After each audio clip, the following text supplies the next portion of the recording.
What if I told you that you could be happier right now, no matter what life throws at you, no matter the struggles, the stress, or the uncertainty? Imagine waking up every day with a sense of peace, a sense of joy, no matter the chaos around you.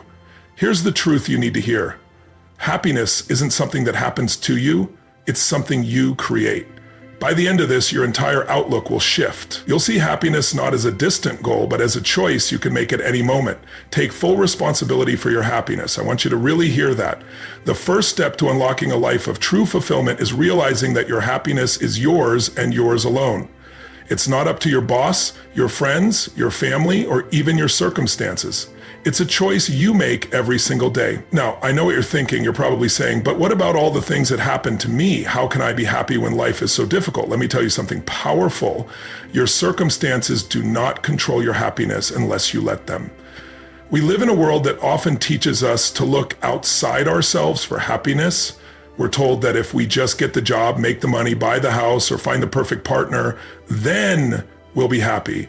But that's the trap. Happiness is not a result of what you have or don't have. It's a result of how you choose to see the world. It's about your mindset, your perspective, and your willingness to take full responsibility for your internal state. Let me share a powerful example with you. Think about Viktor Frankl, the renowned psychiatrist and Holocaust survivor. Frankl was imprisoned in a concentration camp, stripped of everything he knew, his family, his freedom, his dignity, and yet he discovered something profound. Even in the most brutal of circumstances, we have the power to choose our response. He couldn't control his situation, but he could control how he responded to it. He found meaning, he found purpose, and most importantly, he found happiness, not in what was happening around him, but in his ability to choose his attitude toward it. Frankl said, when we are no longer able to change a situation, we are challenged to change ourselves. That's the power of taking responsibility for your happiness. It's about recognizing that you are not a victim of your circumstances, but the creator of your emotional world.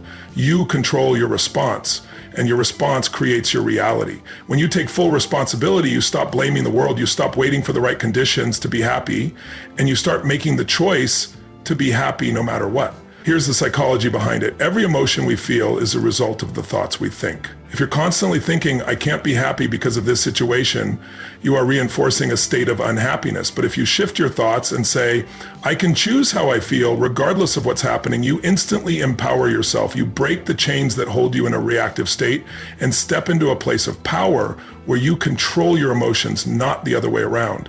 Think about someone like Oprah Winfrey, who faced incredible adversity growing up, from poverty to abuse, but instead of letting those experiences define her happiness, she took responsibility for how she responded to them. She chose to rise above her circumstances and create a life full of meaning, success, and happiness. Oprah didn't wait for life to get easy. She chose happiness despite the challenges. And that's why she became one of the most influential figures in the world. So how do you start taking responsibility for your happiness today? It begins with small choices. When something goes wrong, instead of blaming someone or something else, ask yourself, what can I control in this situation? How can I choose to respond in a way that serves me? It's not always easy, and it takes practice. But every time you shift your mindset, you strengthen your ability to take responsibility for your emotional state. Remember, no one can give you happiness. No one can take it away from you. It is always within you. Your power lies in your ability to choose it every single day. So take responsibility for it, own your happiness. And from that moment on, everything in your life will start to shift, because when you own your happiness, you own your life. Stop chasing more. In a world that constantly tells you to go bigger, faster, and harder, it's easy to fall into the trap of believing that happiness lies in acquiring more. More money, more followers, more success, more things. Society teaches us that if we just achieve the next big milestone, if we just climb a little higher on the ladder, then we'll be happy. But here's the truth. The constant pursuit of more is the very thing that keeps you from being truly happy. Think about it for a moment. When is enough enough? If you're always focused on more, you'll never have a sense of satisfaction. It's like trying to fill a bucket with a hole in the bottom. No matter how much you pour in, it never stays full. That's what happens when you chase more without ever stopping to appreciate what you already have. The truth is, happiness doesn't come from more. It comes from the ability to be content with what you have right now. Let me give you a real world example. Look at someone like Elon Musk. Here's a man who has billions of dollars, multiple companies, and more achievements than most people could ever dream of. And yet, in interviews, Musk has spoken about how the pursuit of more success never truly satisfied him. He constantly moved from one massive goal to the next, thinking that the next success would finally make him happy. But it didn't. It wasn't until he started focusing on deeper, more meaningful goals, like creating a sustainable future for humanity, that he found a sense of true fulfillment. The key here is that once you stop chasing more for the sake of more, you start chasing meaning, purpose, and impact. And that's where the true happiness lies. But why is this so hard for us to accept? Why do we keep chasing more even when we know it's not making us happy? The psychological reasoning behind this is simple. We're conditioned to think that our worth is determined by our possessions, our achievements, and our status. We live in a culture that celebrates success in material terms, and we've been taught to measure our self-worth by external markers. We are constantly bombarded with the message that we're not enough until we have more. This external validation is addicting. We get a rush from the idea that we're moving forward, achieving more, proving ourselves. But here's the thing, true fulfillment comes from within. It's about finding peace in the present moment and understanding that your value isn't tied to what you have or what you achieve. It's tied to who you are right now. Take Steve Jobs, for example. In his final years, Jobs admitted that the pursuit of material wealth didn't bring him happiness. Despite being one of the wealthiest men in the world, he reflected on the fact that relationships, personal fulfillment, and meaningful work were what truly mattered. When you stop chasing more, you begin to realize that the things that bring you lasting happiness aren't things at all. They're the people, the moments, and the experiences that fill your life with meaning. So, how do you stop chasing more and find peace with what you have? It starts with gratitude. It starts with pausing and truly appreciating what you've already accomplished and what you already have. It's not about giving up on growth or progress. It's about shifting the focus from external accumulation to internal satisfaction. It's about setting goals not just for the sake of achieving more, but for creating a life that aligns with your values, your purpose, and your true sense of fulfillment. Here's the most powerful shift you can make. Stop seeking more and start seeking meaning. When you focus on what truly matters to you, everything else will fall into place. You'll stop running on the treadmill of more and begin living a life of purpose, peace, and true happiness. Shift from victimhood to ownership. This is one of the most transformative shifts you can make in your life. And it's the shift that separates those who rise to greatness from those who remain stuck. For most of us, life throws challenges our way. We face hardships, disappointments, and setbacks. And while it's natural to feel hurt, angry, or frustrated when these things happen, here's where the change comes. You can either stay stuck in a victim mentality or take ownership of your life and your future. Let's talk about what it means to be in a victim mentality. Victimhood is when you let your circumstances control you. It's when you feel like the world is against you, that life is happening to you and you have no control over it. It's blaming others for your situation, waiting for someone to rescue you, or hoping that things will just magically get better. The problem with this mindset is that it's disempowering. When you stay stuck in the victim mentality, you surrender your power to change your situation. You become passive, waiting for the world to change for you instead of taking action to change your world yourself. But here's the breakthrough moment. You have the power to choose how you respond to life. Every challenge you face is an opportunity to take ownership, to step into your power and decide how you will rise above it. You can either react from a place of powerlessness, or you can rise from a place of ownership and responsibility. Take the example of Nelson Mandela, a man who spent 27 years in prison for standing up for what he believed in. Most people would have seen those years as a life sentence to bitterness and resentment. But Mandela didn't let his circumstances define him. Instead of seeing himself as a victim of apartheid, he saw an opportunity to take ownership of his mind, his heart, and his future. Even in the darkest moments, he made the decision to use his prison time for growth, to master his emotions, and to prepare himself for a greater purpose. When he was finally released, he didn't harbor hatred or bitterness. He chose to forgive and to lead with compassion. That's ownership. Now let's talk about how you can make this shift in your own life. The first step is to recognize when you're slipping into victimhood. The next time something goes wrong, ask yourself, am I reacting from a place of power, or am I letting my circumstances control me? It's easy to blame others, to say, I can't because of this, or I would if they hadn't done that. But here's the truth. What happens to you is not nearly as important as how you choose to respond to it.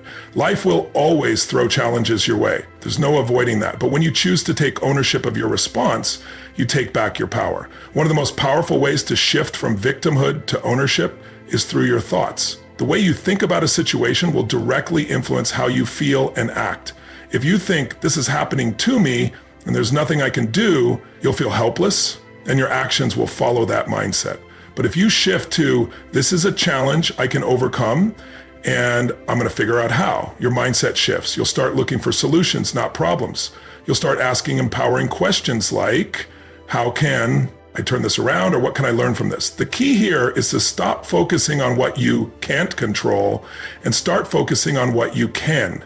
Take Oprah Winfrey, who faced abuse, poverty, and rejection throughout her early life. She could have stayed in victimhood, blaming her circumstances for her pain, but instead she chose to take ownership of her story. She turned her pain into power, used her struggles as stepping stones, and built an empire that touched millions of lives. Oprah's success didn't come from avoiding hardship. It came from taking ownership of your life, no matter how difficult the circumstances.